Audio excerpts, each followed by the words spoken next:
All right, what's up, everybody? Rob Ferretti here, and we're going to talk about these insane dealer markups today because that's a big topic of conversation. There was just recently a Chevy dealer that got flamed all hell online because they had a person signing a piece of paper with a $6,000 deposit on a Z06 at a $90,000 markup, and if they didn't buy the car at the $90,000, they kept the guy $6,000. Now, it turns out that's much more rampant than you'd like to expect, and we'll get into car values in a second, where I think they're going to be, and ultimately why we're so mad. And there's another dealership, the Nissan Z, right? The Proto Z. There's dealers that are marking them up $70,000 and a $50,000 car. So they're asking $130,000 or $120,000+ for a car that's designed to sell for $50,000. Doesn't make any sense.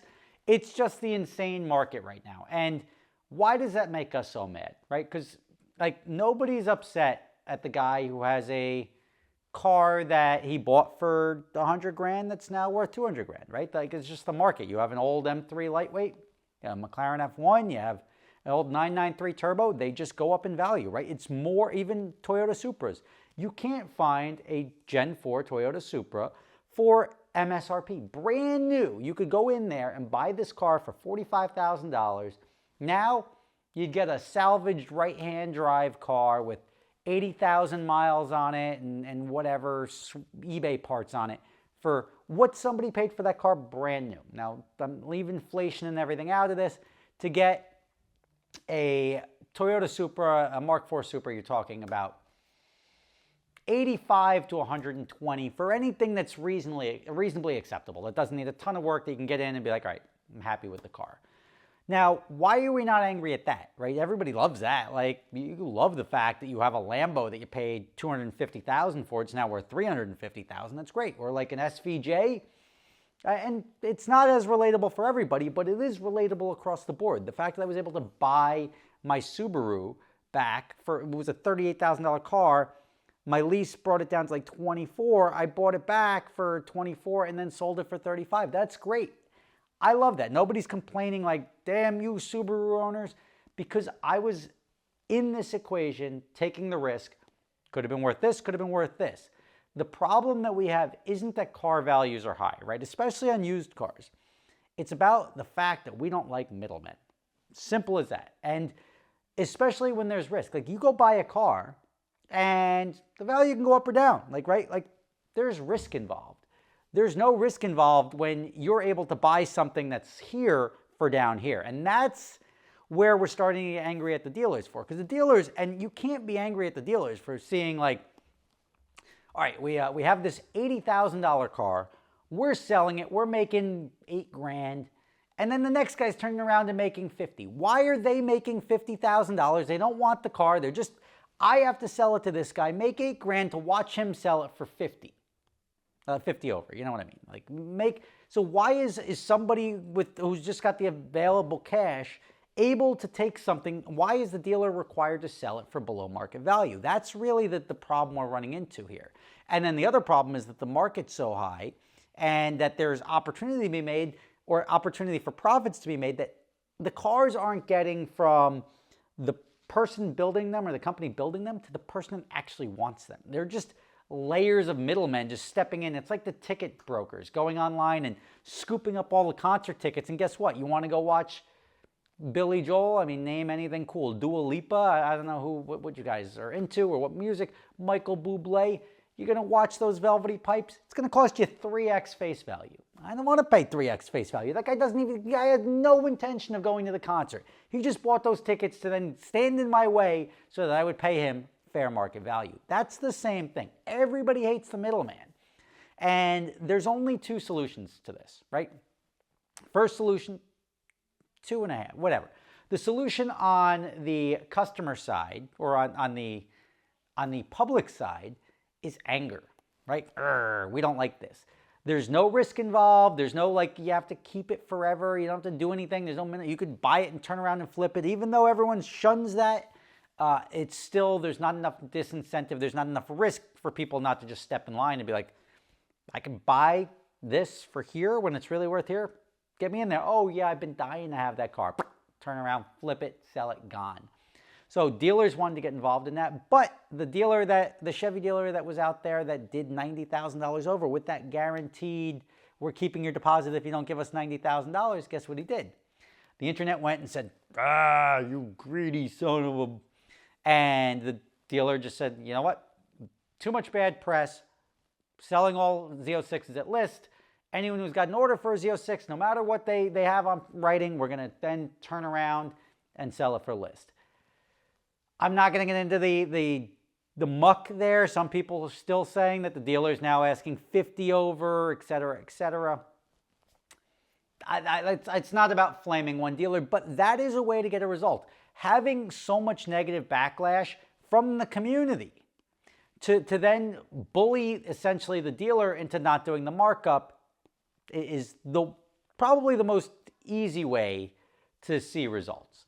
Now, the manufacturers like Chevy was like, we're canceling warranties. They were not going to sell you any other in-demand cars, and they were just going to give you a big frown, right? Like if they found out you were flipping their car.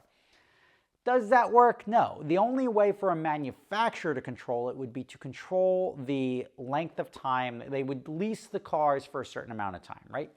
Now you have inserted risk into the equation, right? If I say I will only lease this car, you can't buy a Z06, you can only lease it for 2 years. You want to get rid of it before 2 years, you can't float the note, whatever the situation is, guess what? We'll buy it back, or it's got to go right back to us. We'll find another owner that's been dying to have it, and he can lease it for 2 years. If you make a mandatory 2-year ownership period for the asset, now maybe the market's up here, right? Maybe your lease you lease a car for $120,000. You owe $100,000 after 2 years or after a year and a half, but you can't afford it anymore. You don't want it. Market value is $175 or whatever it may be. It's so in demand that Chevy will gladly take it back. Give it to the next guy at list and give you your money back, right? You got to drive it for free. That should be enough reward that you got to lay out some money, and the market is so favorable that you were able to drive it for free for a year and a half. Shouldn't be upset about that. Those are the only two ways to fix this, is to have public shaming by everybody just bullying the dealerships, and that's not something to be taken lightly. You don't want to gang up on them, but if they're doing something unscrupulous, the only way to resolve it is to shame them, like, hey, shame, into fixing the situation. You can't shame individuals because they don't care, right? They're just in here. And the fact that the dealers are now controlling the demand and controlled who gets the cars, it all gets sort of funny, right? And you get the situation where the dealer's like, all right, we're selling it at list, but we have dealer installed options, 50 grand for the paint protection film and unlimited car washes. Really? They're getting around it, right? It's like the guy who's not scalping the tickets, he's selling you a hat but giving you the concert tickets. So you want a $2,500 Britney Spears hat with free concert tickets, he's got you covered. So there's always ways to game the system, but the only way to really fix it is to make people lease the car for the first 2 years so you don't own it, you can't do anything, they hold the title. If you want the car, you should have no problem doing that, right? Like, even if it's maybe not a 0% lease, but even if it's a 3% lease, you're understanding that this is what they're doing to combat and make the market fairer for everybody else, and you're going to participate in that. Now, how are we going to know how many dealers? There's so many dealers with these crazy markups. Well, good news. Markup.org. So now this is a crowd-funded site. They've got all the markups from all the dealers reported on there. So if you want to direct your anger to somebody, go to the guy, the Toyota dealer that's asking $40,000 over for a RAV4, and we can get at him. Everybody hates the middleman. Everybody hates the fact that they can't go directly to GM. There's no equality here. Nobody minds that somebody's sitting on an SVJ for $300,000 or $400,000 more than they paid for it, or any of these other cars, because they took the risk. They could have lost $200,000.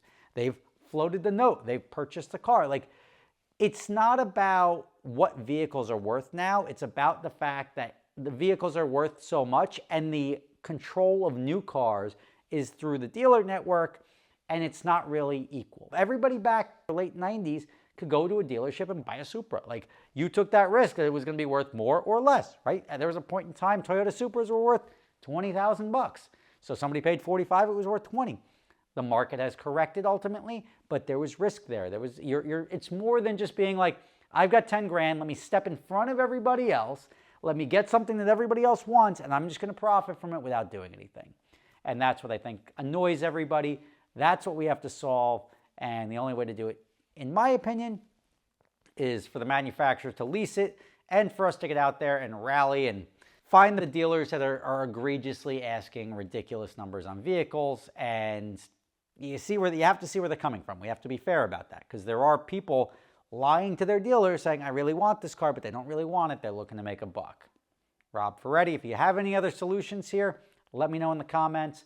But I think those are the only ways to solve it. And I think we finally have, now that that dealer has corrected from $90,000 a car, that means this guy's passing up $2 million. Say you got 20 of these things, $2 million in profit, or $1 million in additional profit that he's letting go down the toilet instead of just saying, like, come on, bring it on, everybody. I'm the bad guy, but he's sitting on an extra $1 million.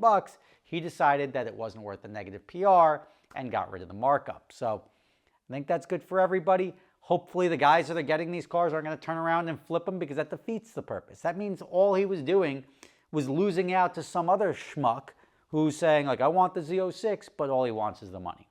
Nobody likes that. Thank you for watching. Rob Ferretti. See you next time.